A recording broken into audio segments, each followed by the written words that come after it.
আচ্ছা গো গুগল আমি কি আমার এই ট্রেনে যাওয়ার সময় রাস্তার মধ্যে চা লাল চা পাইমুনি?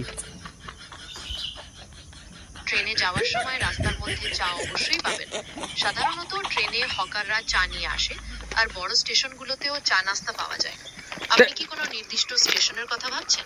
জি আমিও তো বড়ুয়া বাবনগাঁওর কথা বলছি। লাল চার লগে কিটা ক্রিম বনও পাওয়া যাইবনি? বড়ুয়া বামুনগাঁওয়ে লাল চায়ের সাথে ক্রিম বন পাওয়া যাবে কিনা তা ঠিক বলা যাচ্ছে না।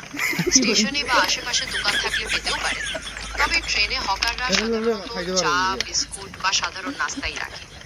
আপনি কি বড়ুয়া বামুনগাঁও থেকে ট্রেনে ওঠার কথা ভাবছেন? জি জি জি, বড়ুয়া বাবনগাঁও থেকে আমি বহুত কষ্টত আছি। আমার বউ লগে গিয়া দেখা করতাম। আমার বউ বাড়িতে যাইছি, অতক্ষণ খালি পেট বাড়ি যাইছি রুমটা। কি এখন আমি কি লাল চা খাইতে পারবো? খালি পেটে লাল চা খেলে অনেক সময় বুকে জ্বালা পোড়া বা বমি ভাব হতে পারে। তাই চায়ের সাথে অন্তত কিছু হালকা কিছু যেমন বিস্কুট খেয়ে নিলে ভালো হয়।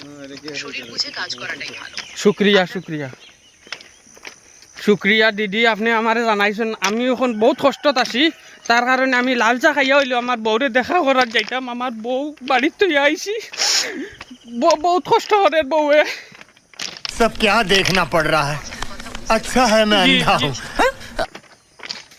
এমন সময় কাছের মানুষের দেখা পাওয়াটা খুবই জরুরি। ইস, আপনি লাল চা খেয়ে বউয়ের কাছে যাওয়ার কথা ভাবছেন? সাথে হালকা কিছু খেয়ে নিতে পারেন। সাবধানে যাবেন, আশা করি সব ঠিক হয়ে যাবে।